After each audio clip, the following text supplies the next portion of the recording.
Hello everyone, আমি সায়নী চলে এসেছি তোমাদের সাথে ছোট্ট একটি মিনি ব্লগ নিয়ে। আজকে এই ছোট্ট মিনি ব্লগের মধ্যে আমি তোমাদেরকে অনেক কিছু শেয়ার করতে চলেছি। তো সকাল সকাল আমার বাবু এখানে উঠে পড়েছে। আজকে আমি তোমাদেরকে শেয়ার করব যে আমার এই ছোট্ট বাবুটাকে নিয়ে, দুষ্টু বাবুটাকে নিয়ে আমি সারাদিন কীভাবে আমার সংসার সামলাই প্লাস ওকে দেখি। তো সকাল সকাল উঠেই ও অন্যায় করতে শুরু করে দিয়েছে।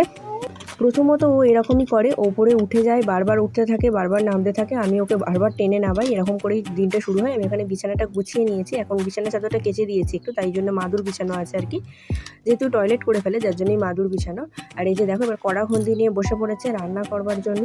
তো ওকে একটু ব্রাশ দিয়ে দিয়েছি, ও একটু দাঁতটা ব্রাশ করছে, মানে ওই মাঝে সাঝে করে আর কি, যেরকম পারে ওরকমভাবেই একা একাই করে, কাউকে করতে দেয় না। এখন একটু ছোট আছে যার জন্য আমি আর করিয়ে দিইনিও, নিজে নিজেই একটু আধটু করে নেয়, ব্রাশ দিলে বসে থাকেনি। এবার দেখো সকালবেলায় কীরকম অন্যায়টা করছে, তোমরা তো দেখলেই যে সিঁড়িতে ওঠানামা করছিলো, মুড়ির টিন থেকে দেখো মুড়ি বের করে নিয়ে চারিদিকে ছড়াচ্ছে এবং আরও করছে, মানে একবার ফেলে দিয়েছে নিয়ে আবার বলছে আরও আনবো এরকম করছে, সব কথা বলতে পারে, পাকা বুড়ো একটা। তো এরপর আমি মানে সকালবেলা ওর দুধটা গুলে নিচ্ছি, ওকে ভিটামারিটা খাওয়াই দুধের সাথে, দুধ আর বিস্কিট দেবো। এখন বাজতে যায় প্রায় 7:30টার মতন। আজকে তাড়াতাড়িও উঠে পড়েছে, আর এরকমভাবে বিস্কিটটা আমি দুধের সাথে ভিজিয়ে দিই। তো ওর খানো হয়ে গেছে। এরপর আমি করে নেবো একটু কাঁচা লঙ্কা দিয়ে আলুর সিম্পল একটা তরকারি, মানে মুড়ি খাওয়ার জন্য আর কি। এখানে কড়াই গোটা জিরে ফোড়ন দিয়ে দিয়েছি, দিয়ে এবার আমি তরকারিটা করে নেবো আর কি। আগে ওকে খাইয়ে দিয়েছি, তারপর আমি ড্রেস চেঞ্জ করে স্নান করে নিয়ে এখন মহাদেবের একটু জল ঢালছি, মানে ঠাকুরের সেবা দিলাম আর কি।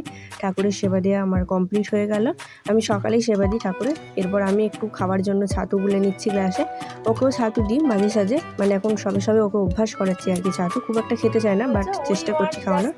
তো এখানে কি বলছে তোমরা একটু শোনো। বলে দাও তো, বলে জাস্টিস। তো ও বলছে আর কি উই ওয়ান্ট জাস্টিস। তারপর আমি ওর জন্য ডিম সেদ্ধ এনেছি এখানে, ওকে একটু ডিম সেদ্ধ খাওয়াবো, মানে ওই দুধ বিস্কিট খাওয়ার পরে ডিম সেদ্ধ আর কি, মানে কিছুক্ষণ পরে। আলু সেদ্ধ মুড়িও দিয়ে এর মাঝে, একটু শুকনো মুড়ি খেয়েছিল যার জন্য আলু সেদ্ধ মুড়ি দিইনি আজকে। এবার ডালের বড়া করছি আজকে দুপুরের খাবার আর কি। আর এখন আমি একটু কাচাকুচিও করে নিয়েছি, এরপর ছাদে এগুলো মেলে দিতে এসেছি, মানে ওকে নিয়েই এইগুলো সব কিছু করি, একা হাতে সামলাই আর কি। শাশুড়ি মা তো কাজে যান, যার জন্য আমি এগুলো সবই করে নিই একা হাতে। এরপর ওর খাবারটা রেডি করছি, মানে ও দুপুরবেলা যেটা খাবে, দুপুরবেলা খাবে একটু পেঁপে দিয়ে, আলু দিয়ে আর সবজি দিয়ে সিদ্ধ, ডাল ভাত। আর এখানে হচ্ছে চিচিং ভাজা, উপরে হলো এটা। আর এই যে ডাল, মুগের ডাল আর বেসন দিয়ে বড়া দিয়ে আলু দিয়ে তরকারি, খেসার ডালের বড়া তরকারি, চিচিং ভাজা আর বড়া ভাজা, চাটনি। তো আজকের মিনি ব্লগ আমি এখানে শেষ করছি। কেমন লাগলো অবশ্যই কমেন্টে জানাবে, ভালো লাগলে লাইক কমেন্ট শেয়ার আর সাবস্ক্রাইব করতে কিন্তু একদম ভুলো না। টাটা।